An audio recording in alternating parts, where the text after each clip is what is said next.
In a disaster, it's not just your needs you have to consider.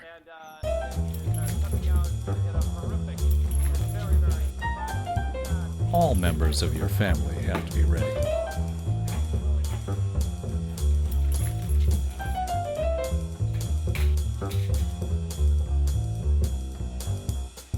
Don't forget the pets.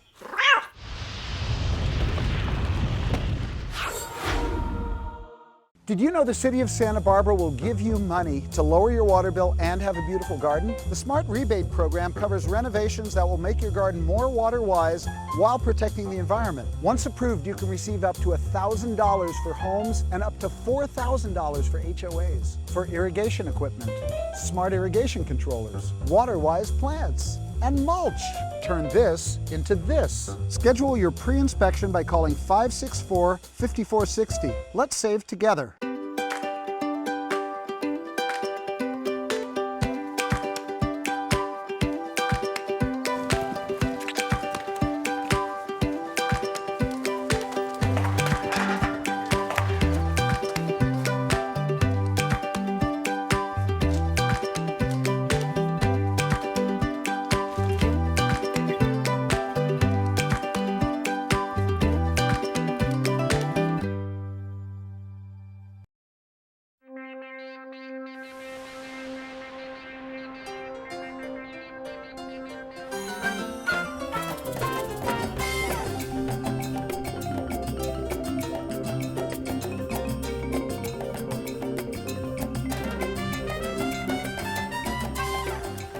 Hi, I'm Becky Davis with City TV. Welcome to Inside Santa Barbara, the city's only news magazine show. We bring you up to date on the city's most significant issues, projects, and events. What does the coast mean to you? Do you go there often? Can you imagine if our coastline looked like the rest of Southern California, with every inch of land developed up to the sand? The fact that Santa Barbara has most of its coast accessible to the public is no accident. Up next, City TV's Chris Bell explains why we're so different and reveals a new effort to increase use and appreciation of this precious resource.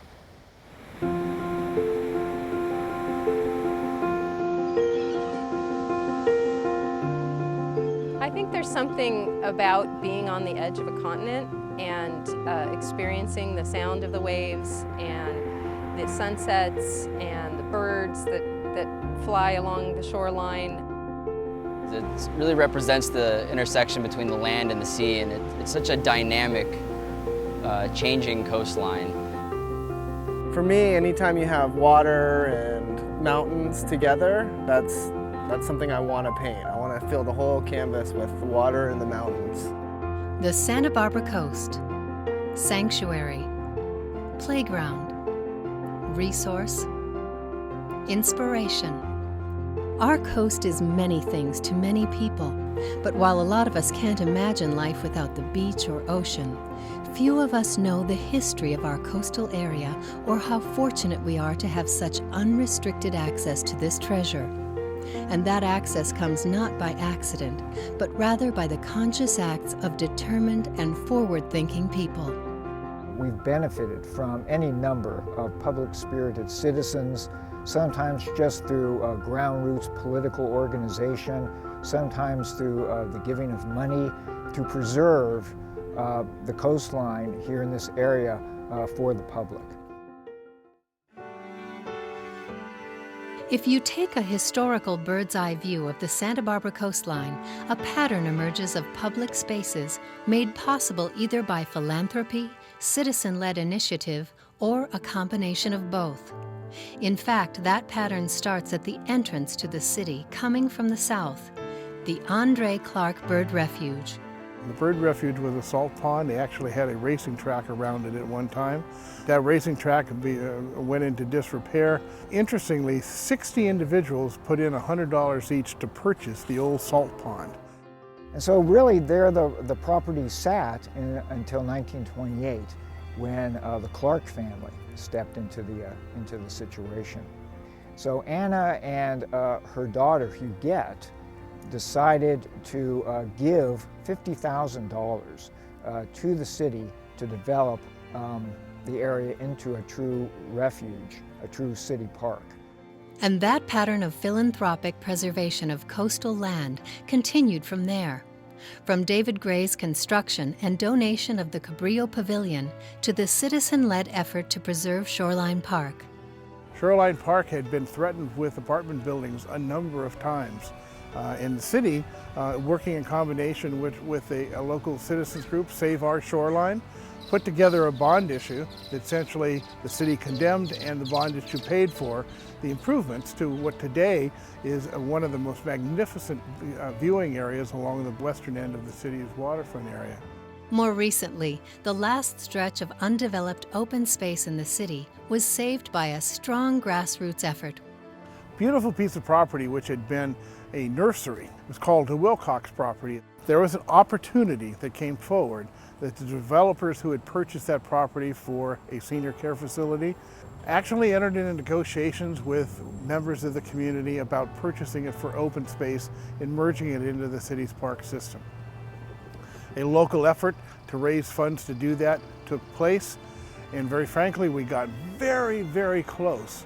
And it was the Douglas family, Michael Douglas specifically, who stepped forward in the name of his father, who basically came up with the bridge funding in order to complete that sale.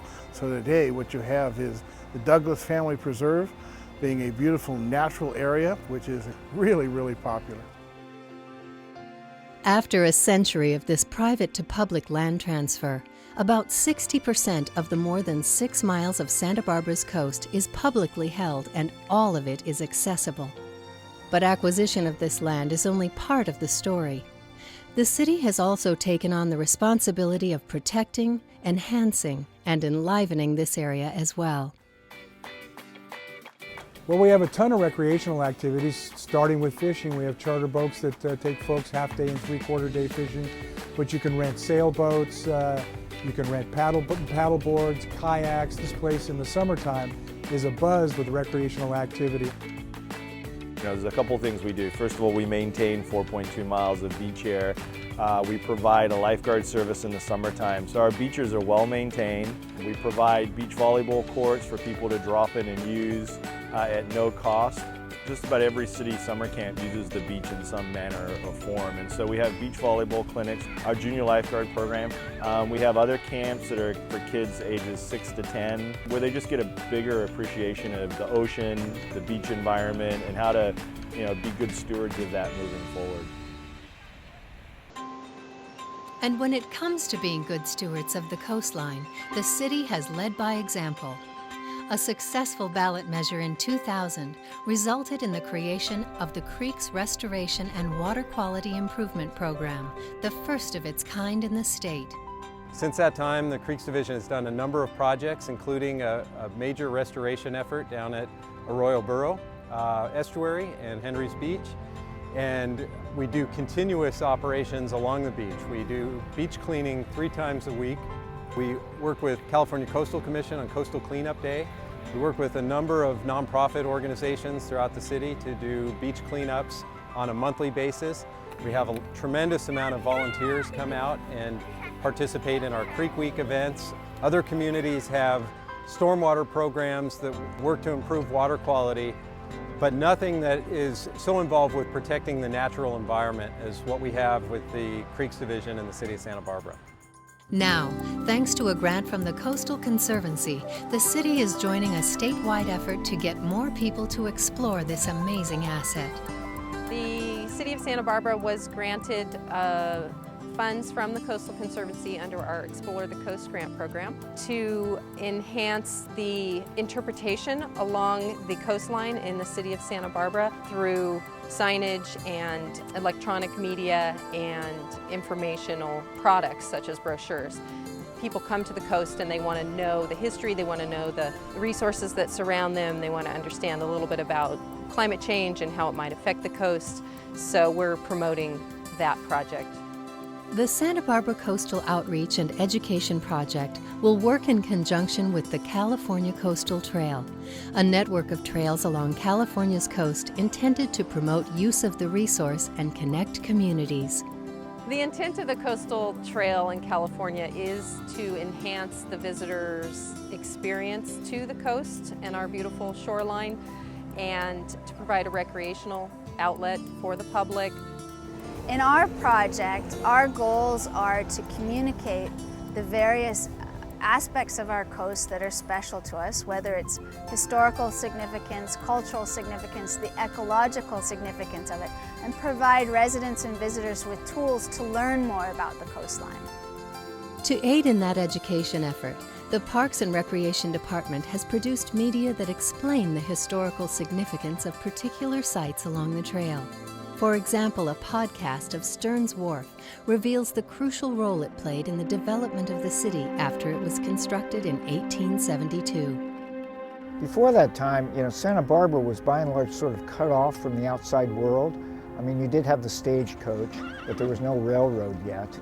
And oftentimes high tides, storms, etc. would either cut off access through the passes, or further down in the Rincon area, they couldn't get through if the tides or storms were bad enough. Actually, the construction of the wharf, I think you can fairly say, jump-started the city as we know it. It became easier to unload lumber, which became easier to build homes, which became easier to build a real community. And as the community began to grow, then you really began to get the demands for infrastructure, which of course is followed by the railroad, and it all built upon itself.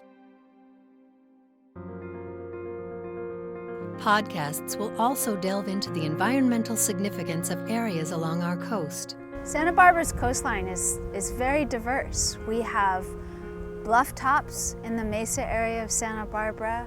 We've got coastal estuaries from Arroyo Burro to Mission down to Sycamore. We have a brackish wetland in the Andre Clark Bird Refuge. The Santa Barbara area is very unique for marine species because we sit right at a transition zone.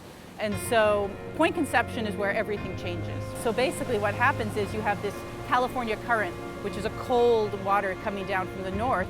And then here we have this nice warm water in Southern California, and they meet here in the Santa Barbara Channel. And so we have this great transition zone. So you get amazing biodiversity. So we have the whales that are migrating by. We have fishes that mate on land. We have many, many bird species, marine mammal species. So it's just a fantastic area of biodiversity. That fantastic biodiversity supports a variety of commercial fishing operations. We have a lot of different fisheries here. Sea urchins is huge. I believe we're the #1 sea urchin port in the country. We also have lobsters and crab, white sea bass and yellowtail and sharks and swordfish, a whole range of fisheries that add up to about 10 or 11 million pounds a year. It's a thriving business. But the coastal environment is a dynamic one and always changing. One of the great questions outstanding is just how fast it's changing, especially in regards to sea level rise. We have very narrow beaches here, as you can see, and we have a receding coastline. And so we're going to see a lot more of things like this, a lot more flooding, and everything you see during a big storm event and dramatic events like this will be happening more frequently. Scientists know this because while this year's El Niño so far hasn't delivered the rain expected, it has provided something else of value: data. What we're doing along the beaches and coastline of Santa Barbara is making high-resolution scans with our equipment to measure the coastal change throughout El Niño. And during El Niño, we have sea levels that have been raised about 20 to 30 centimeters. This is the projected sea level rise for the end of the 21st century. So this year is a very good kind of window into what we might be seeing more of. And so in a lot of places where we have cliffs and where we have just infrastructure that's right up to the edge, we do not have the opportunity for those beach ecosystems to move inland. And so they're stuck. And with that rise in sea level, as well as the potential for additional coastal storms, we may be looking at and need to look at ways to further protect our infrastructure and identify new ways of managing the ecological areas of our coast as well. The Coastal Education and Outreach Project looks to inform the public about this exceptionally valuable yet vulnerable resource. It's hoped that the knowledge of the tremendous efforts of so many, both in the past and today, will lead to a better appreciation of this magical place. What they started back in the 1920s, we're now a century from that particular, and we're enjoying the benefits of that. Science can help predict changes and things that are going to happen to our coastline, but which solutions that we choose really reflect our values. Local knowledge and values clarification can really help us work towards protecting the coastline and keeping it in its natural state. There is so much history here.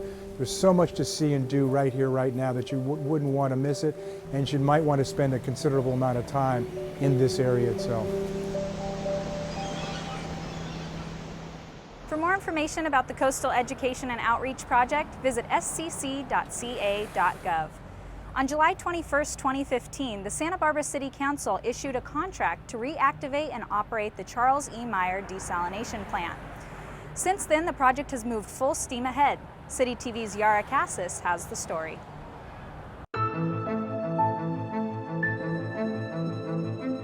Now into our 5th year of drought, the city has been working tirelessly to promote conservation among all its water customers, and has maximized the use of recycled water to irrigate parks, schools, and golf courses.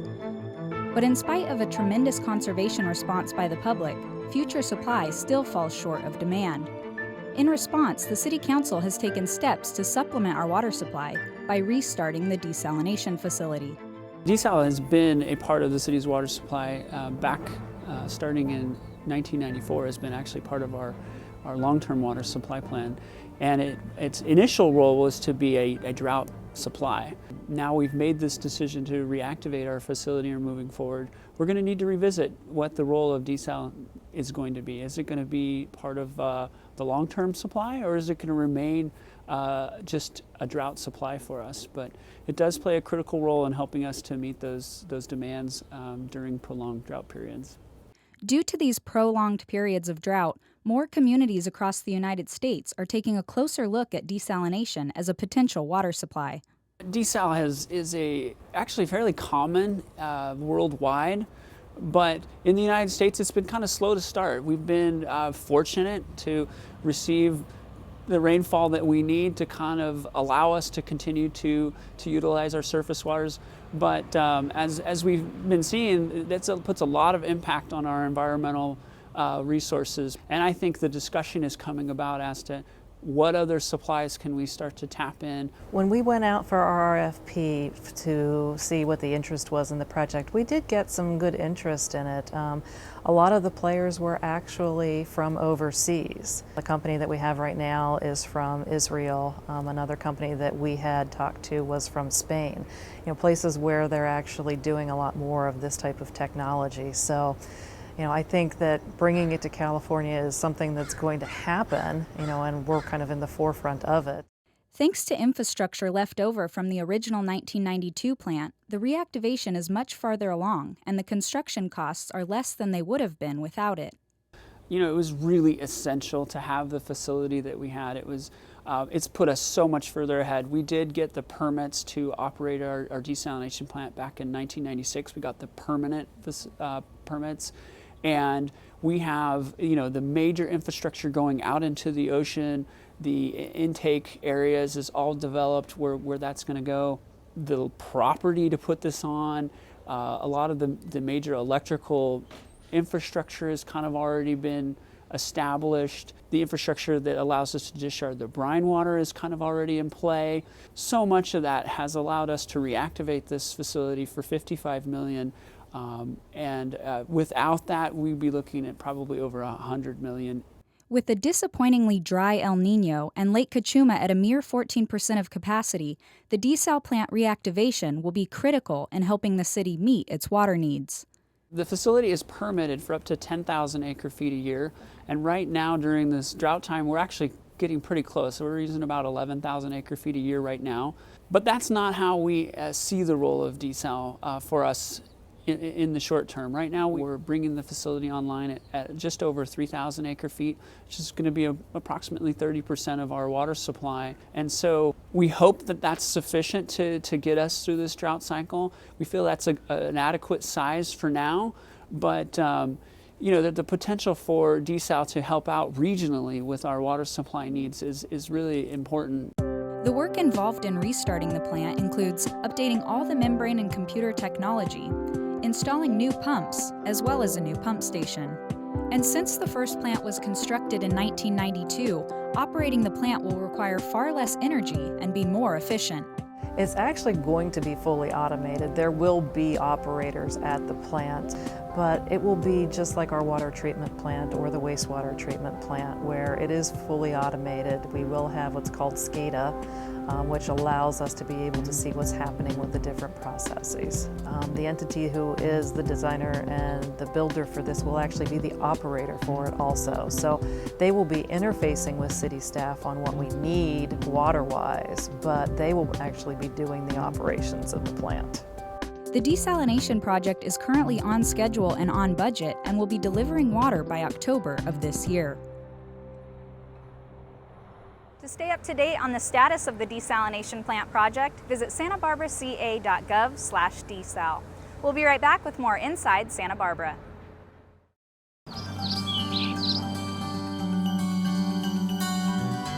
I added mulch to my trees and plants. I put in a laundry to landscape gray water system to irrigate my fruit trees. I removed my lawn and planted water-wise native plants and installed drip irrigation. I stopped watering my lawn. Do your part by saving water in your garden. Get a free water checkup from your water provider. Keep saving water, Santa Barbara County.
In a disaster, it's not just your needs you have to consider.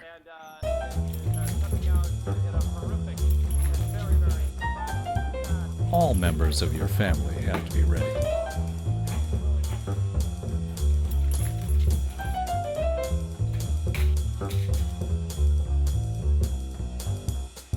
Don't forget the pets.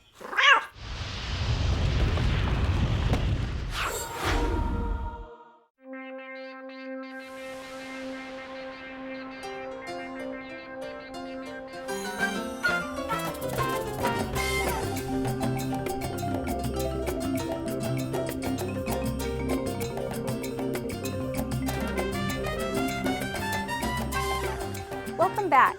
As some city bridges approach their 100th anniversary, the Public Works Department is focusing on replacing this aging infrastructure. In our next segment, producer Matthew Meyer checks in on one of those projects located right here above Lower Mission Creek.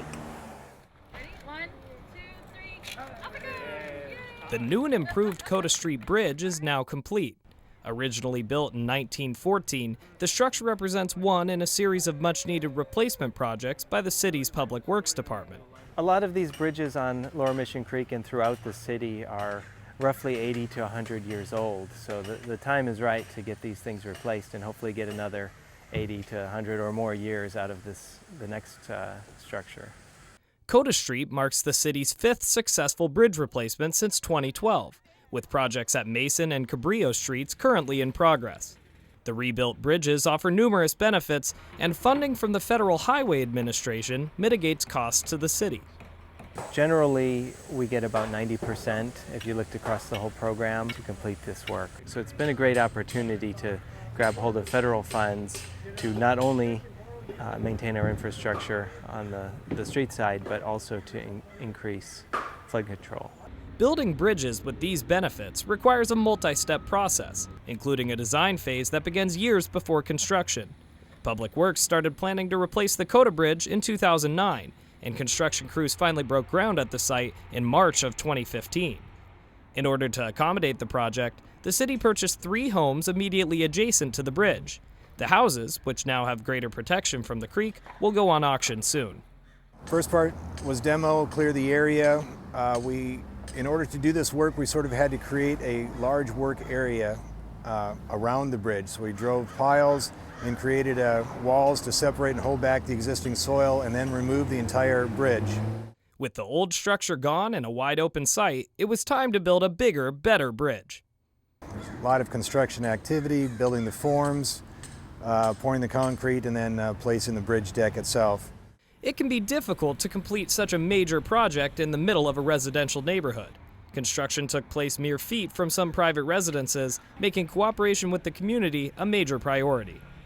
I've walked around and personally spoken to most of the neighbors, tell them what's going on and have them contact me directly to see if they're having any issues, whether it be noise, dust control, hours, a wide variety of things, but certainly trying to work very closely with them because we are here in their front yard for nearly a year. With that year of construction now complete, the new bridge allows more stormwater to flow safely under Coda Street and protects essential utilities along Mission Creek. In recent years, and I believe in the '95 floods, the neighbors were telling me how water overtopped this bridge was flowing down Coda Street, and so they are very excited about avoiding that the next time. So this structure is a little bit wider than the previous structure, and it will have a larger flow capacity. As life returns to normal on Coda Street, the Public Works Department turns its attention to more bridge replacement projects, scheduled for 2016 and beyond. At this point, we'd usually give you a website to visit for more information. But this time we're going to give you a little bit more. Up next, Chris Bell shows us a city webpage that can give you information on any major project in the city. Have you ever passed a construction project and wondered what it was for? Maybe you've heard of a major proposed project and would like to participate in the public process but don't know where to start. Or maybe you've had to take a detour because of construction and would like to know how long it will last. Well, wonder no more. The city has a web page that has the answers. The Major Project Maps was created about 5 years ago. Public Works Engineering created it to provide information to the public in a map format so that people, when they see a project around town, they have a map they can go to and they can click on a link to get more information about the project. Major projects are differentiated in a couple of ways. Projects in the design phase are shown in blue, and those under construction are in red. Easily understood icons are used to delineate what kind of project is at that location. For example, a red bridge represents the Coda Street Bridge project. The information we have on each project is, first of all, a project description or what the project is, what the project benefits, so you as a member of the public, how you will benefit from the project. We have some very basic information about the project, when the project is anticipated to go into construction, an approximate cost, where the funding comes from, and then of course we have the contact information for the project engineer that's managing the project, phone number and email address, that if you have more questions you can contact them. The mobile-friendly webpage is easily accessed from the city's homepage at santabarbaraca.gov. You just click on the construction activity link in the most popular sidebar on the left. Only major city projects are listed, no private ones. So what qualifies as major? A major project is typically what we call a public works contract, which is a public improvement project, which is typically going to be a project over $100,000, an improvement as opposed to a maintenance and repair project. They're always city-funded projects, so not a private land development project or utility work in the right-of-way. They're true city public works projects. To view the map, visit santabarbaraca.gov/majorprojectsmap. Stay tuned, we'll be right back with more Inside Santa Barbara. Unlike landlines, cell phones are not automatically registered with the reverse 911 system. That means if you don't register, This is the Santa Barbara County Reverse 911 system. Due to the community emergency, authorities are issuing a mandatory you won't get the call. To register your cell phone, go to awareandprepare.org.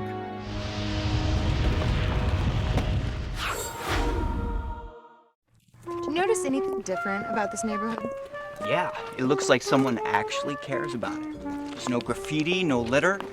I don't even see a weed. Exactly. Why isn't our neighborhood like this?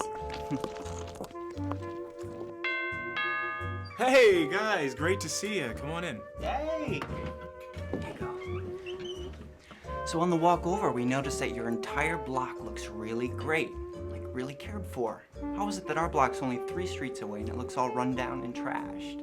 Well, we joined the Looking Good Santa Barbara's Adopt a Block program.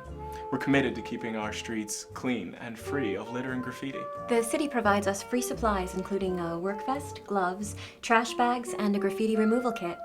And it's time we get to spend together, doing something good for our community. Wow, I'm gonna sign us up.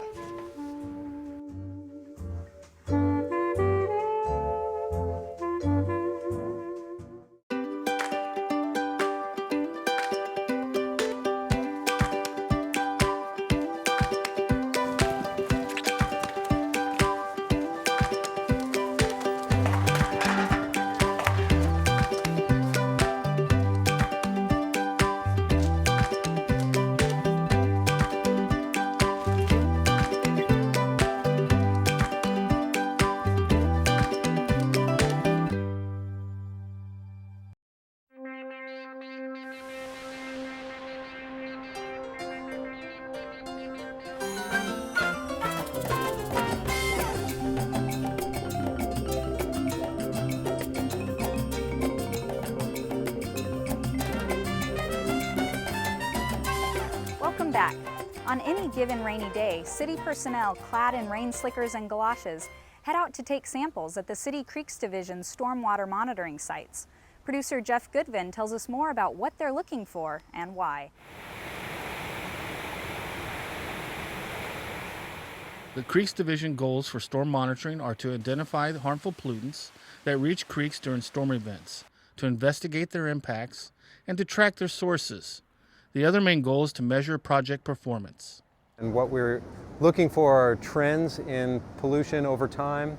We're also looking for looking to determine the effectiveness of stormwater treatment techniques and projects that we put into the ground. One of the key goals of the water monitoring program is to measure the levels of microbial contamination and ascertain where it might be coming from. The one area we usually test for a vertebrate toxicity, invertebrate toxicity, and also toxicity to algal species. And that's the one area that we do have some question marks. Stormwater and urban runoff from hard surfaces such as streets, sidewalks, parking lots, and driveways are major sources of creek and ocean pollution.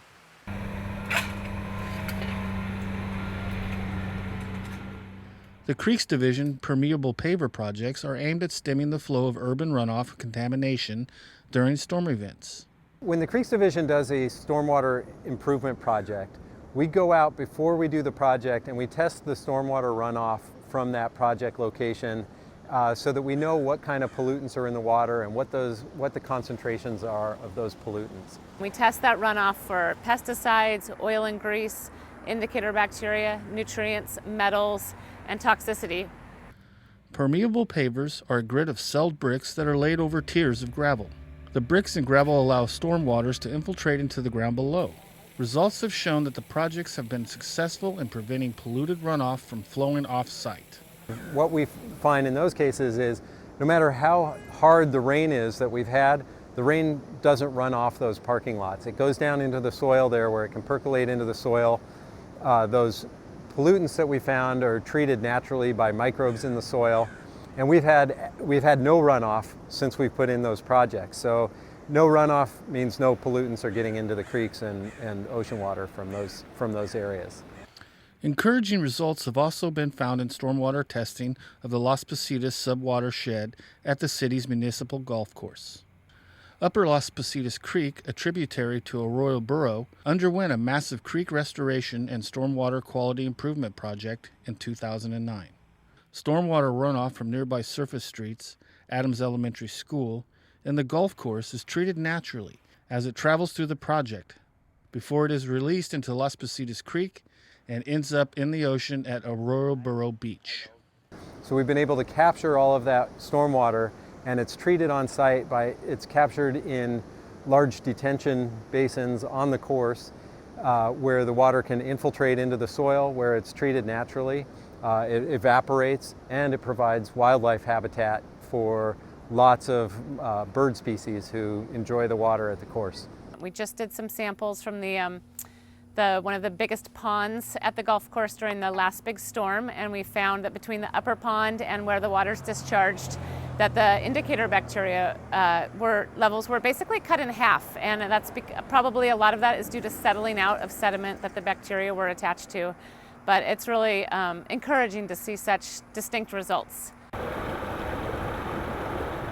The Creeks Division also checks for contaminants and water flow in fish passage projects during stormy weather events. The Fish Passage Project in the Caltrans channels consists of a low-flow channel with a series of artificial resting stops built in the Mission Creek corridor along Highway 101. They are designed to decrease water flow and increase depth, making it easier for the endangered Southern California steelhead trout to travel upstream following storms.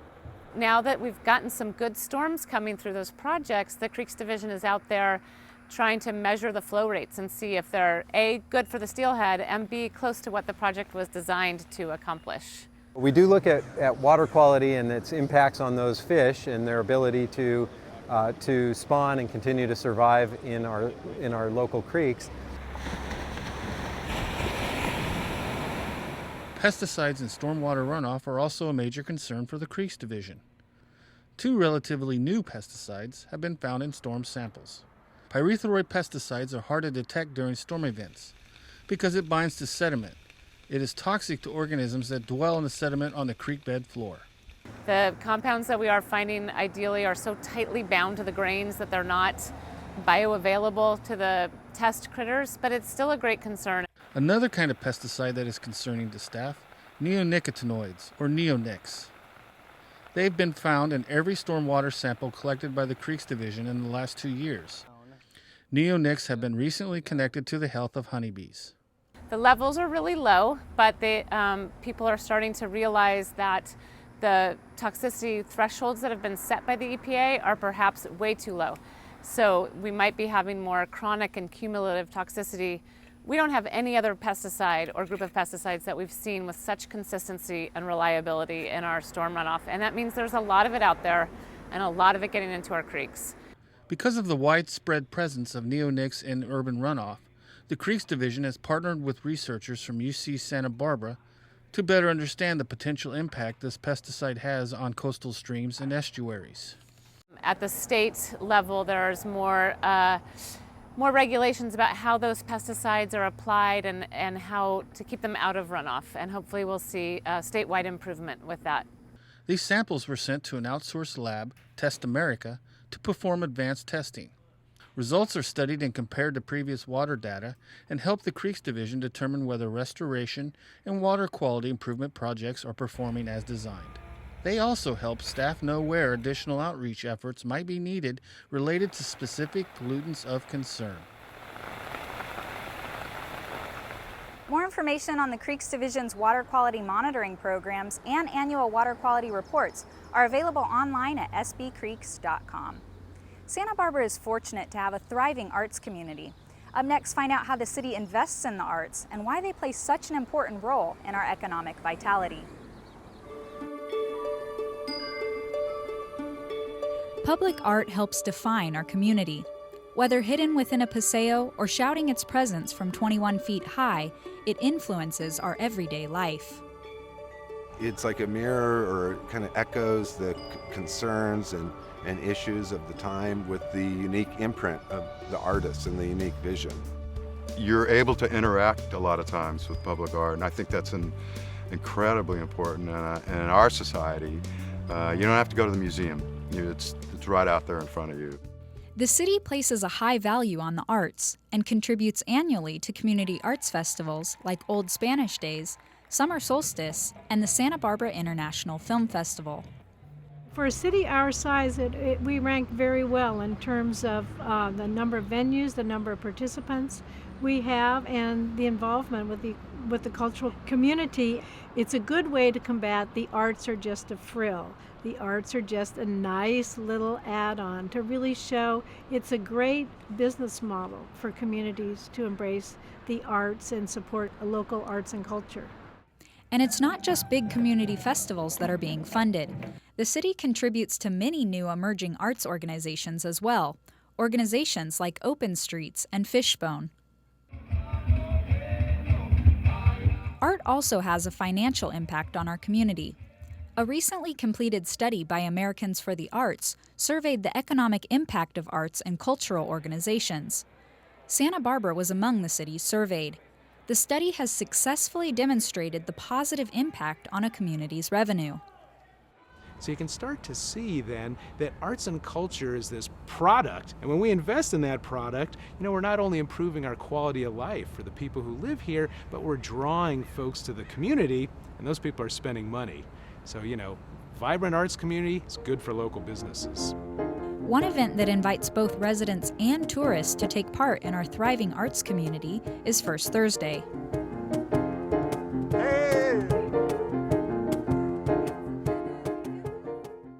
First Thursday is a great example of something where you add a social element and that just animates the downtown. Well, this is a wonderful event because it gets a lot of people out to see what's showing at the galleries and the museums. And the energy downtown is absolutely fantastic. And then we get to go to the openings of major shows, and there's a lot of good art being shown in this town, and there's a lot of wonderful openings. And there's a lot of artists on the tour, but there's also a lot of people that come down just to enjoy the venues and the excitement of the time, and it's a wonderful idea. And I think it's working very well. Another way the city has invested in public art is by leasing a property to the Arts Collaborative to develop a community arts workshop. The workshop will provide a year-round space for arts organizations that can be used for art creation, set design, exhibits, rehearsals, classes, and community meetings. The impact of this for our arts community is huge.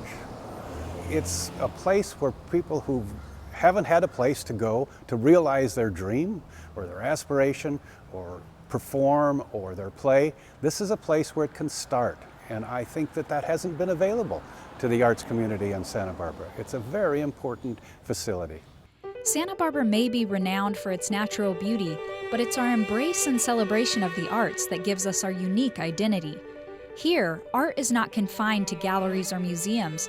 It exists out in the open for everyone to enjoy, in harmony with the natural beauty that surrounds it. When I walk into a city, whether it's in Santa Barbara or New York or Aspen or Phoenix, and I look at the public art that's in the community, it's a sign to me that that community is one that prizes their residents. It prizes creative expression, and it prizes and celebrates a thriving way of life. For more information about the arts community or how to get involved, visit santabarbaraca.gov/arts. Well, that does it for this episode of Inside Santa Barbara. If you have questions or comments about the show, you can give us a call at City TV at 564-5311. If you missed something, not to worry, you can watch the show online at santabarbaraca.gov/citytv. I'm your host, Becky Davis, and remember to get involved inside Santa Barbara.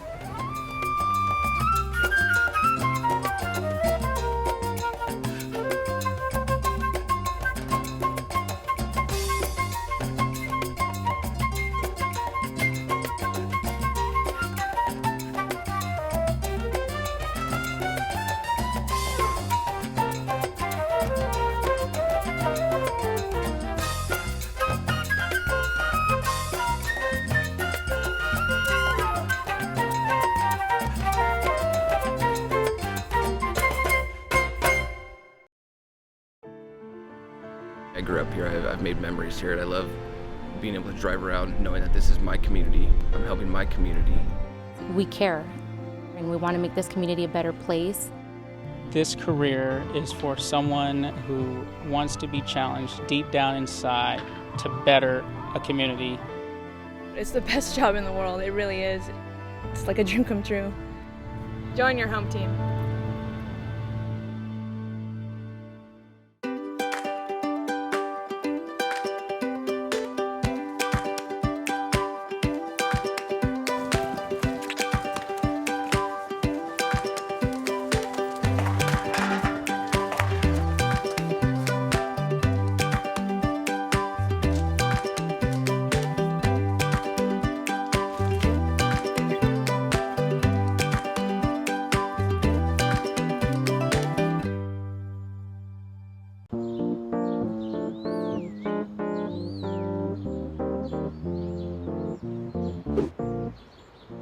That's it. Show that weed who's boss. You know you could just pull it, but it's so much easier to spray it with poison and kill it. But the poison will run into our storm drains, creeks, and ocean. Do you want to swim in that? Swim in that? Swim in that?